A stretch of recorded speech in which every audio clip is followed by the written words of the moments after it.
palataya.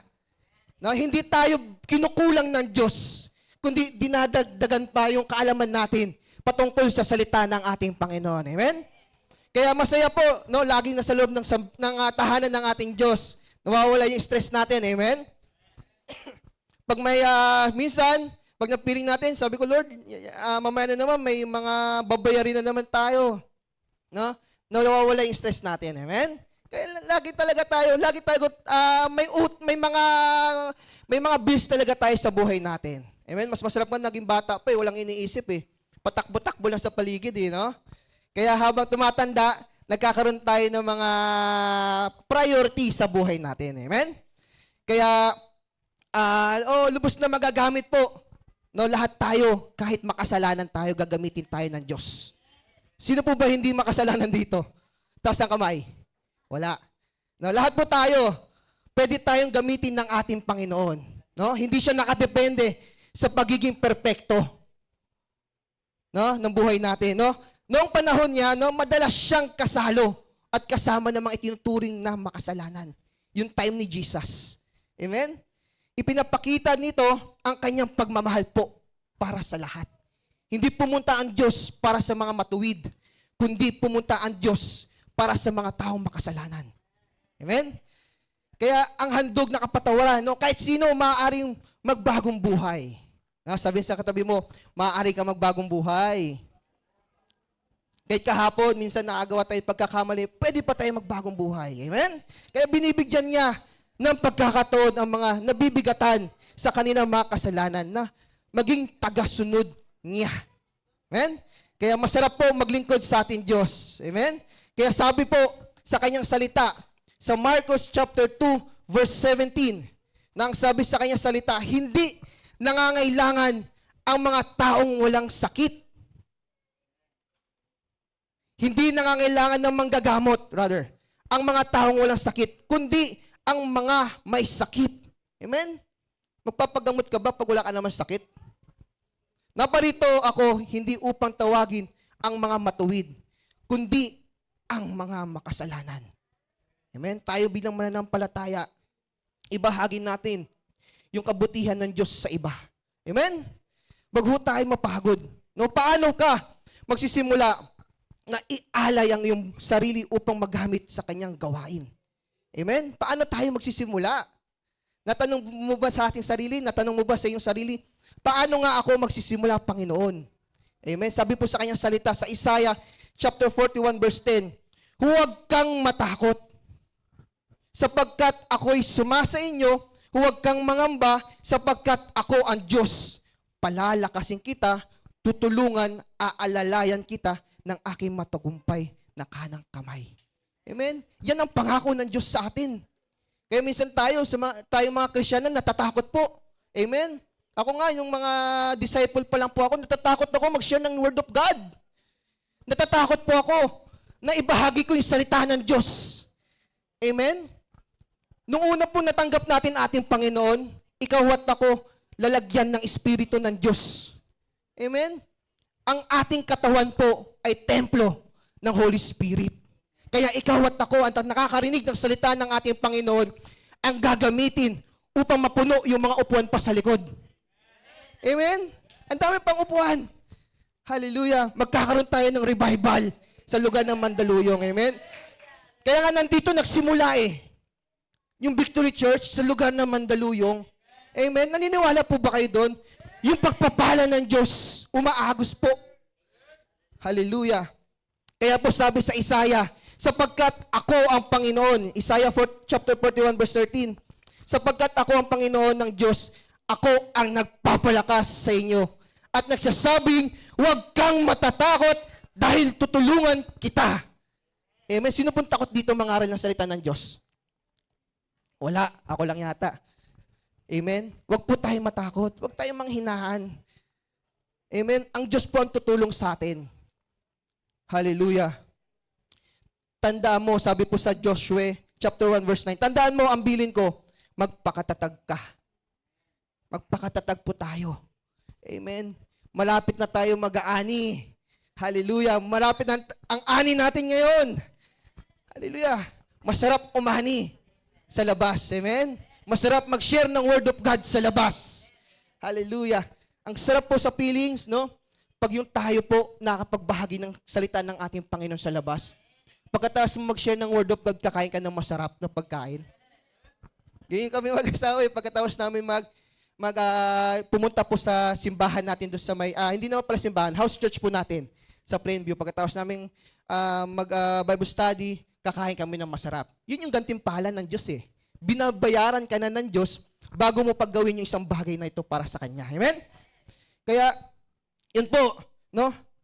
Even si David, hindi po natakot kalabanin si Goliath. Paano kung natakot si David? Wala. Amen? No? Sabi niya, no, natatakot ka ba pag lumabas ka? I-share mo yung Word of God. Natatakot ba tayo? Na pag tayo inutusan, no, inutusan ka ng Holy Spirit, na i-share mo yung Word of God, natatakot po ba tayo? Huwag po tayo matakot. Amen? Natatakot ka kapag humayo ka? Natatakot ka kapag nilabas ka? Amen? Ilalabas ka lang naman eh. Buti nga wala ka sa loob eh. Mas malaya nga sa labas eh. Amen? Kaya yun po, no? No, pag si David di umasa kay Jesus, tingin mo ba matatalo niya si Goliath? No. Kailangan natin umasa kay Jesus. Amen? Kaya sabi sa kanyang salita, no, tandaan mo ang bilin ko, magpakatatag ka. At lakasan mo ang iyong loob. Huwag kang matatakot at mawalan ng pag-asa sapagkat ako ang Panginoon mong Diyos ay sa iyo saan ka man magpunta. Amen? Kaya even si Jonas, inutusan siya. Amen? Papunta sa bayan ng Ninive. Pero ang ginawa niya, sumakay siya sa ibang bangka papunta sa Tarshish. No? Anong ginawa sa kanya ng Diyos? Nagpadala ng unos. Amen? Maraming pagsubok sa ating buhay.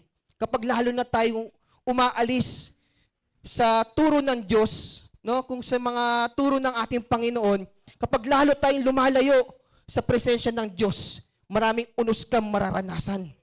Mararamdaman niyo po yun, mga kapatid. Hallelujah. Kapag hindi mo sinunod yung utos ng Diyos, no, hindi natin aram, baka maghirap ka. Amen. Yun yung utos ng ating Panginoon eh. Dumating kay Jonas eh, unos eh. Amen. Kinain pa siya ng malaking buhalang isda. Kung hindi siya nanalangin doon, hindi siya iluluwa nun.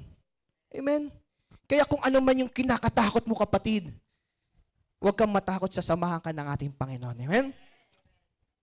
Kaya nga po, no, running from God, no, order to go to east, to the wicked city of Nineveh. Yun yung utos niya kay Jonas eh.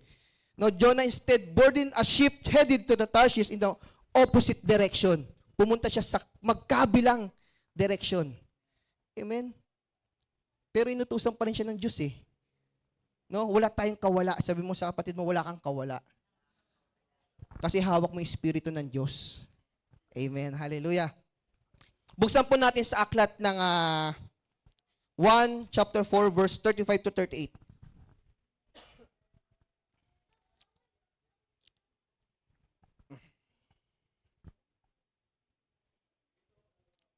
Chapter 4 verse 35 to 38.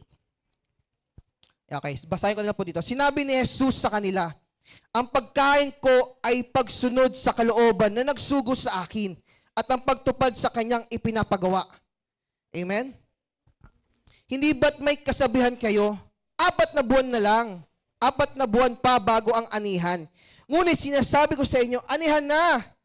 Tingnan ninyo ang mga taong dumarating.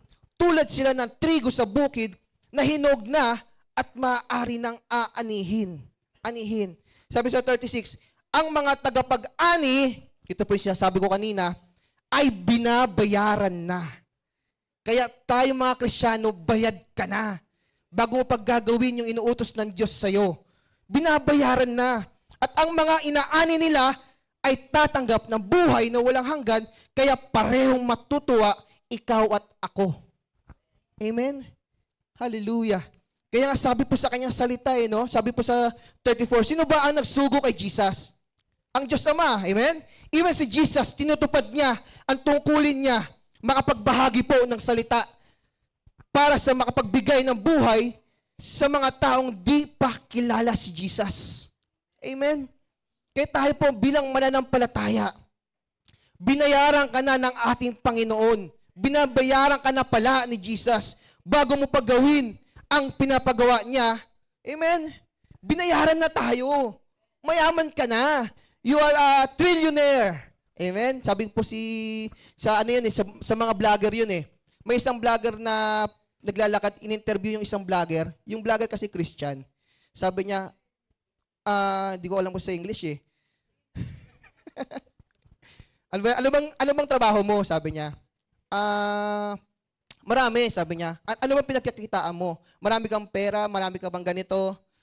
Ilang bang pera mo sa bangko? Sabi niya, marami. Hindi niya masabi kung magkano. Kasi sabi niya, anak ako ng ating Panginoon eh. Ang Diyos kong mayaman. Ang naglikha ng mundong ito, ang pinakamayaman sa lahat. Amen? Kaya yun po, sharing lang.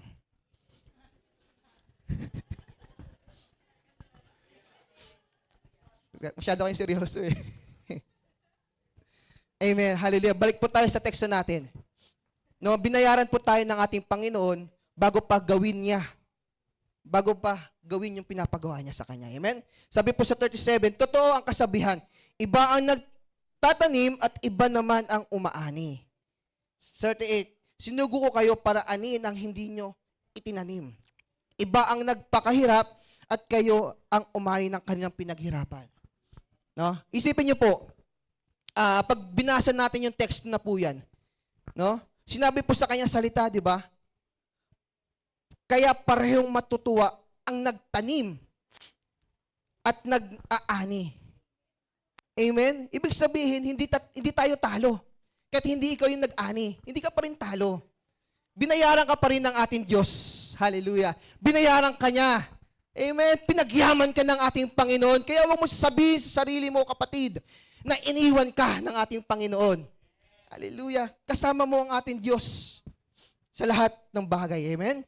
Sabi po sa Joshua, chapter 1, verse 9. Sabi po sa kanyang salita, have not I commanded thee, be strong and one of good courage, be not afraid, neither thou dismayed, for the Lord thy God is with thee. Paano mo basahin yan? Paano po?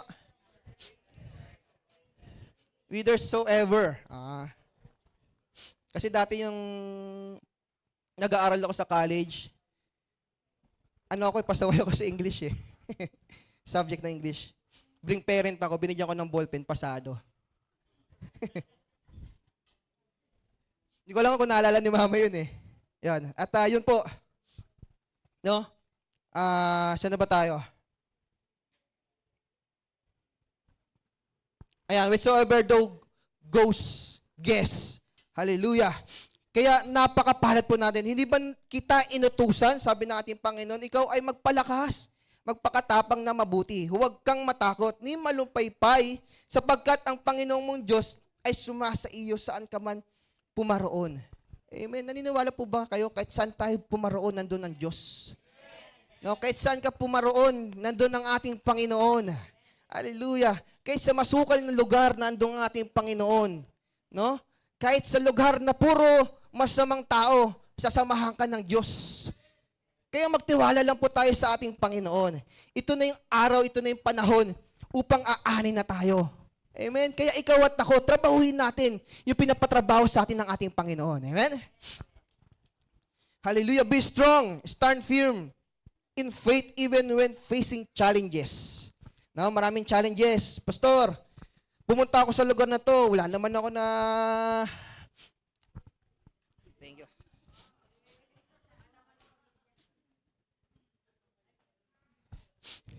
you. Thank you. Dalawa pa kayo. Yan po. No, sabi ng ating Panginoon, no, kahit marami kang challenges sa buhay, kapatid, huwag mo iisipin kinalimutan ka ng ating Panginoon.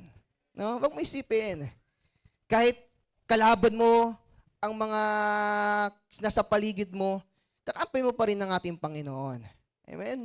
Kahit maraming challenges sa labas, no? Be courageous, move forward despite of fear. Kahit natatakot ka, wag mong pangunahan ng takot ang utos sa iyo ng Diyos. Amen. Kaya marami po sa ating mananampalataya ang tumitigil kasi natatakot sila. Maraming mananampalataya sa atin humihinto kasi hindi nila iniisip na kasama nila ang Diyos. Amen. Kasi ang kasama lang nila yung sarili nilang galing. Amen. Pag sarili mong galing ang kasama mo, kapatid, tutumba tayo. Hallelujah. Kaya kailangan natin maging matapang, maging malakas sa pananampalataya natin sa ating Panginoon. Amen? Do not be afraid or discouraged. God's presence is greater than life uncertainties. No? Kaya ang Panginoon natin, bibigyan tayo ng lakas. Bibigyan tayo ng kasaganahan sa buhay. Kaya sundin mo yung inuutos niya, kahit mahirap. Pastor, wala na akong pera, wala na akong pang-budget. Wala na po akong mga pambili, wala nang pamasahe papunta sa mga house church ko, Panginoon. Pastor, wala na po akong mga ganitong bagay. Kapatid, manalangin ka!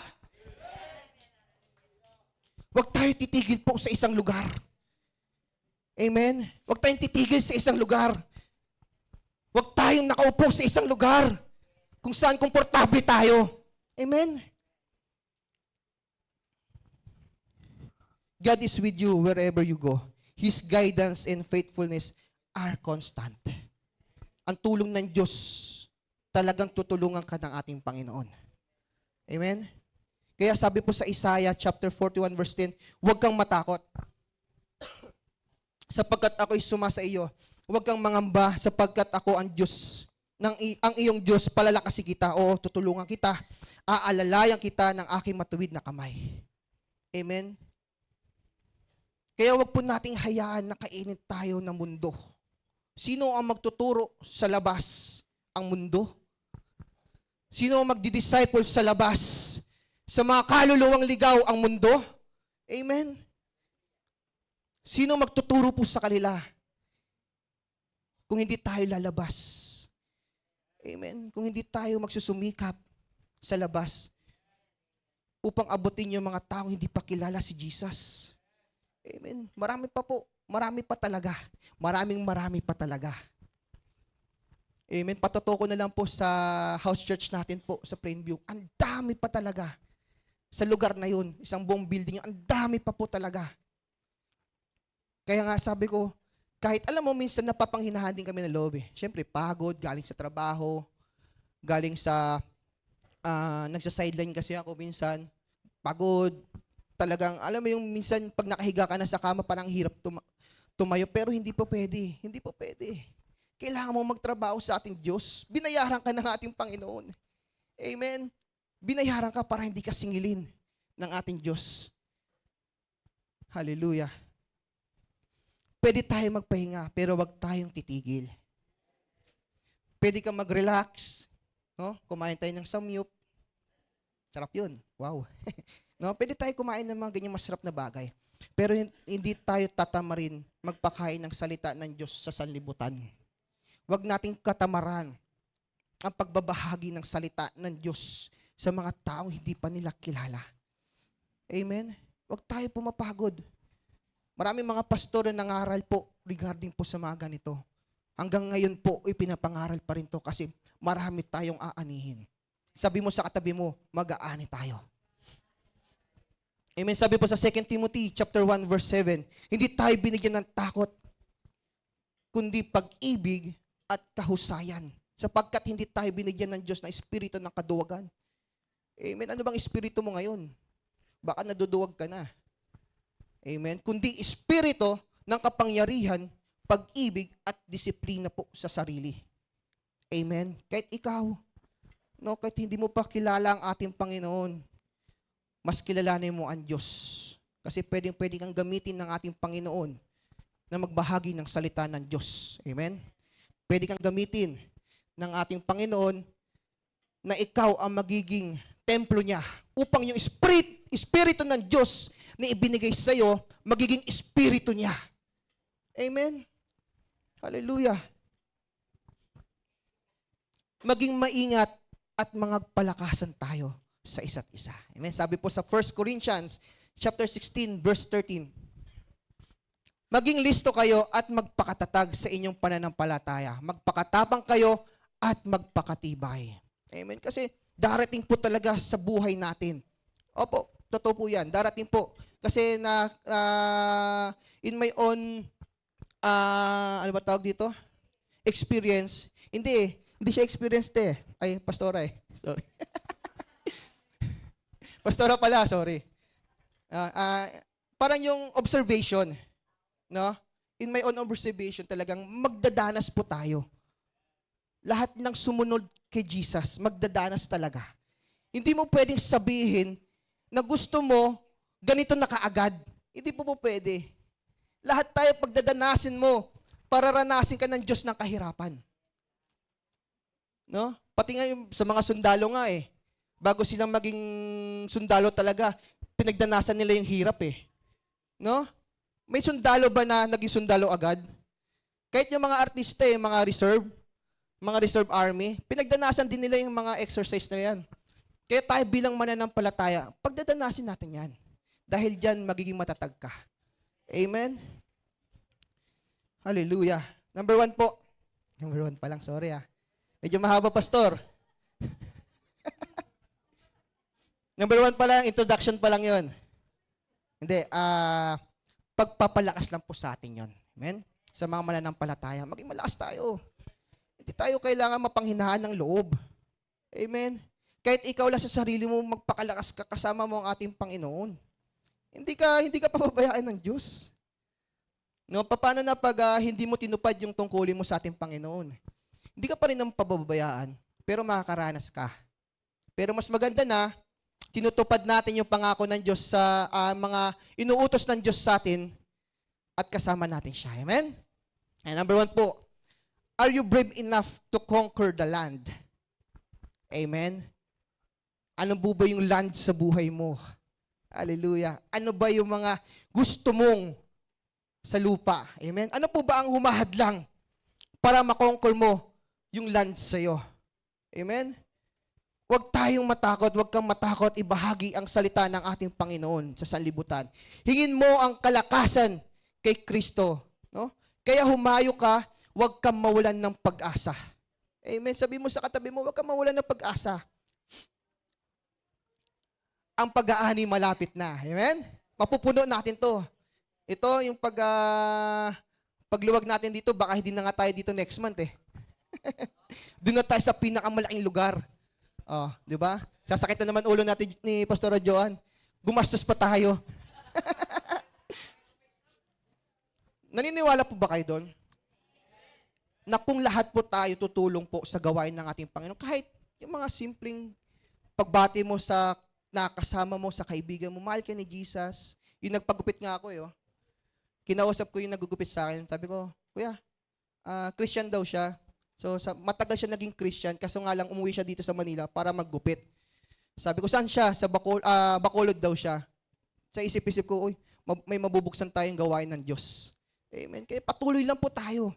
Kahit isang piraso lang, kahit isang tao lang yung mabihagi mo ng salita ng Diyos, dadami yan. Kasi hindi naman ikaw yung naglalagay sa kanya sa puso mo sa puso niya Hindi ikaw yung nagtatanim ng salita niya. Ginagamit ka lang ng Diyos, pero ang Diyos pa rin ang magbibigay sa kanya. Amen? Naniniwala po ba tayo doon? Hindi lang ikaw, manggagawa ka lang ng ating Panginoon, kaya tuparin mo yung kung ano inuutos ng Diyos sa atin. Huwag tayo mapagod. Amen? Huwag tayo manupaypay. Kaya ano ba yung umahadlang? No? Para makonquer mo yung land. Amen? Sabi nga po sa salita ng ating Panginoon sa Mark chapter 16, verse 15. Yan. Pagkatapos sinabi ni Jesus sa kanila, humayo kayo sa buong mundo at ipangaral ninyo ang magandang balita sa lahat ng tao. Yan ang Great Commission po natin mananampalataya. Ikaw at ako tinawag ng ating Panginoon. Kung ano man yung naging buhay mo dati, hallelujah, hindi na tinitignan ng Diyos yan. Ang tinitignan ng Diyos kung ano ang ginagawa mo sa kaharian niya. Amen? Kung ano yung pwede mong maiambag, kung ano yung pwede mong magamit na paraan upang maibahagi mo ang salita ng ating Panginoon. Hallelujah. Kaya mahirap po sa ating mananampalataya ang tumigil. sa pagbabahagi ng salita ng Diyos. Ibig sabihin, nasasakop ka na ng mundo. Amen. Wag mo po natin hayaan na ikaw at ako sakupin ng mundong ito. Maging tamad sa gawain ng Diyos. Hallelujah. Sabi po sa Isaiah, no, chapter 41, verse 10, "Ako isa sa iyo, huwag kang matakot. Ako ang Diyos. Hindi ka dapat mangamba. Papalakasin kita at tutulungan, iingatan at ililigtas." No, paano mo makonquer? No, may mga pagpapala para sa iyo si Lord. Sinabi niya yan sa kanyang salita. "Test me now, and I will open the gates of heaven." Naniniwala po ba tayo doon? Kapag sinunod mo yung utos ng Diyos, bubuksan niya ang pagpapala ng langit para sa iyo. Amen. Bibigyan kanya ng spiritual na pandama. Hallelujah. Kaya ibahagi mo ang salita ng ating Panginoon at magkaroon tayo ng great revival. Hindi lang sa ibang church yung may great revival. Dito sa atin merong great revival na magaganap. Amen?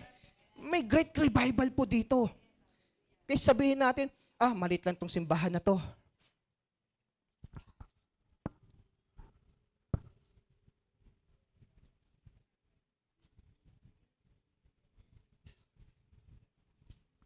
Sorry No? Kahit sabihin natin maliit na simbahan na to, pastor, hindi magkakasya dito yung maraming tao. No. Pwede tayo mag-loop dito. Nakayuko tayong ila to. Tapos sa taas, meron pang tao na ganyan din. O, di ba? Di dalawa na. Di ba? Kaya masarap po maglingkod sa atin, Diyos. Masarap po. No? Dahil sa'yo, dadami ang mga lingkod ng Diyos. Sabi mo sa tabi mo yan, dahil sa'yo dadami ang lingkod ng Diyos. Dahil sa'yo dadami ang gustong hanapin ng Diyos. Hallelujah. Dahil sa'yo dadami ang magiging title giver. Dahil sa'yo dadami ang magmiministeryo. Dahil sa'yo dadami ang mag-street preaching. Hallelujah. Dahil sa'yo dadami ang asawa maglilingkod sa Diyos. Hallelujah. Mga kapatid, huwag kang maging tamad pagdating sa gawain ng Diyos. Hallelujah. Labanan po natin yung katamaran. Amen. Yung kaduwagan. Labanan po natin kung ano may umahadlang sa'yo. Hallelujah.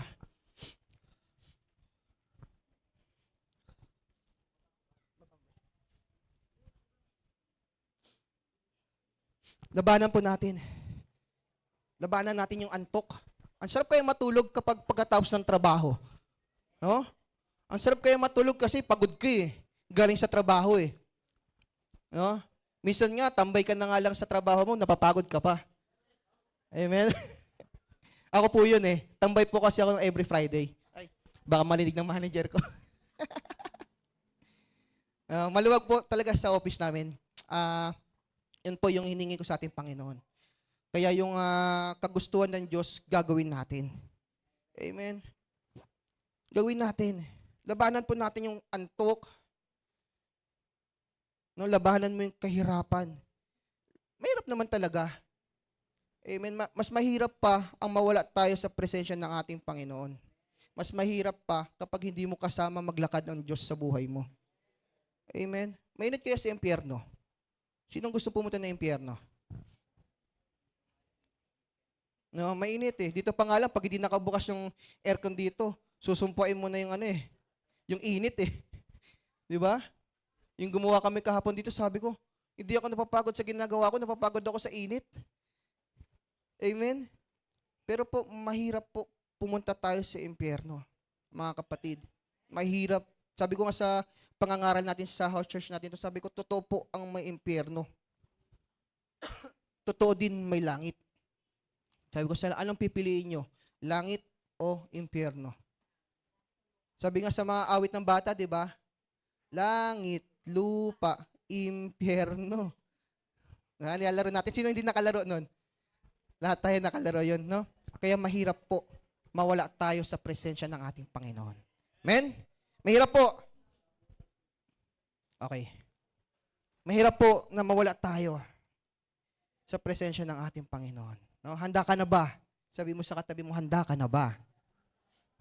Para sa great revival na gagawin sa iyo ng ating Diyos. Huwag mong katamaran ang paglilingkod kasi handa na ang ating aanihin. Marami tayong aanihin. Marami tayong bubuksan ng mga house church sa labas. Marami kang bibigyan ng salita ng Diyos at kaligtasan sa mga taong hindi pa alam ang salita ng Diyos. Hallelujah. Amen. Kaya marami pa. Sige pa, magtrabaho pa tayo. Amen. Sa kaharian ng Diyos. Kahit minsan nakakaranas tayo ng kakapusan, tuloy lang.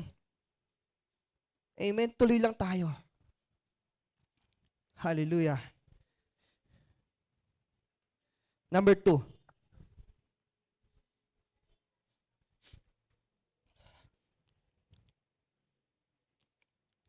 Even si Joseph po, no? Kilala po natin si Joseph.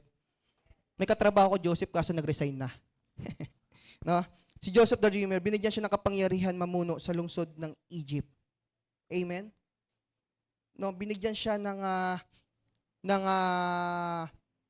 kakayanan ng ating Panginoon para mamuno sa lugar ng Ehipto. No, sabi po sa Genesis chapter 37 verse 3.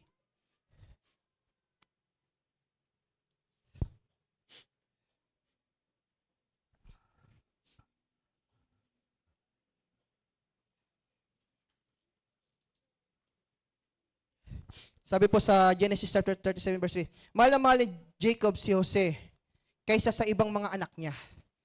No, si Jose pala yung pinakapaborito. Na dahil sa matanda na siya, nang isinilang ni Jose, kaya itinahi niya si Jose ng magandang at mahabang damit. Amen? Hallelujah. Bilang mananampalataya po, paborito tayo ng ating Panginoon. Sabi mo sa katabi mo, paborito ka. You are the apple of the eye ni Jesus. Amen. Ikaw at ako paborito ng ating Panginoon. Amen. Walang sino man sa atin na mananampalataya na hindi paborito ng Diyos. Amen. Kaya po minsan, no, ang pabor ng Diyos o mga pagpapalang natatanggap natin ay maaaring magdulot ng inggit sa iba. Kaya minsan, no, sa mga katrabaho mo, minsan naiinggit sa'yo, no, na, ay, ba't ganito to?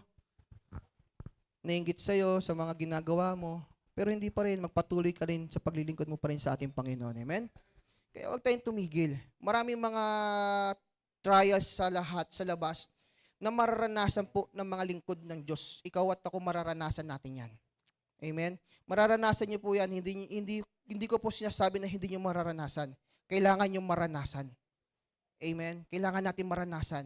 Kasi in the end, naranasan mo yung mga bagay na to, pagpapalain tayo ng ating Panginoon. Amen? No, ipinagbili siya ng mga kapatid niya. No, si Jose, pinagbili siya.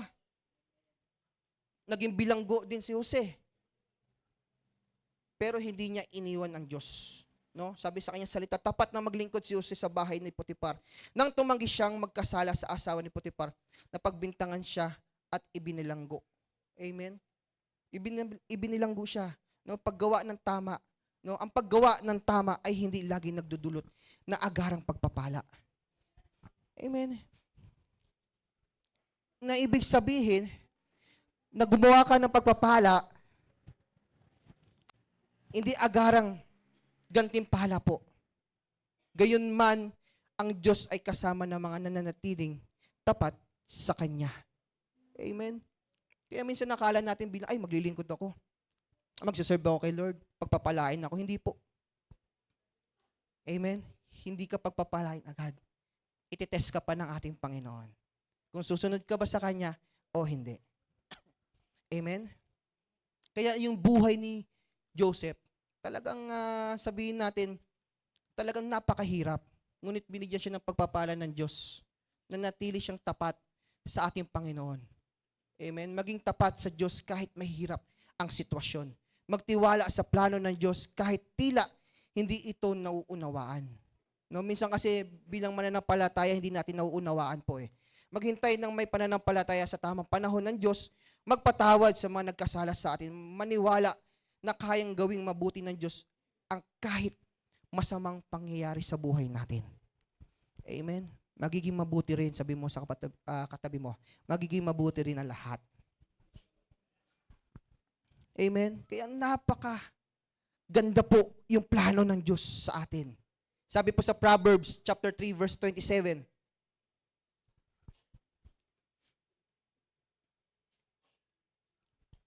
hanggat makakaya mo, tulungan mo ang mga dapat tulungan. Hanggat makakaya natin, magbahagi tayo ng salita ng Diyos sa iba. Hanggat buhay ka, kapatid, hanggang buhay ka at humihinga ka pa, kapatid, pinagpapala ka pa ng ating Panginoon, tulungan mo yung mga taong ligaw sa labas. Amen? Tulungan natin. No? Minsan kasi tinatamad talaga tayo. Yun nga sabi ko, masarap matulog. No, masarap matulog, masarap magpahinga, pero hindi po pwede. Sabi mo sa sarili mo, hindi po pwede yan. Amen? Ang pagmamahal, po, wag lang sa bibig. Amen? Magkaroon tayo ng action. Amen? You cannot claim to be like Jesus if you not actively seeking and saving the lost. Sinasabi mo, mahal mo si Jesus. Oh Lord, mahal kita, Panginoon. Pero itanim po natin sa puso't isipan natin na ang salita ng Diyos, ibahagi po natin. Amen? Hindi po mabigat yun. Sa kaibigan mo, kakilala mo, no, mag-coffee kayo, mag-Starbucks kayo, punta kayo sa pick-up coffee, punta kayo sa Starbucks, hindi ka na makatulog. Di ba? Masarap po magbahagi ng salita ng ating Panginoon. Amen? Masarap, hindi tayo pahihirapan ng Diyos. Kasi feeling lang natin ang hirap naman ng pinapagawa ng ating Panginoon. Kasi panay ganito, hayo dito, hayo doon. Ang init-init, tirik na araw. Si Jesus nga naglakbay sa lugar pa ng disyerto. Amen? No? Tayo nagrereklamo mga Kristiyano.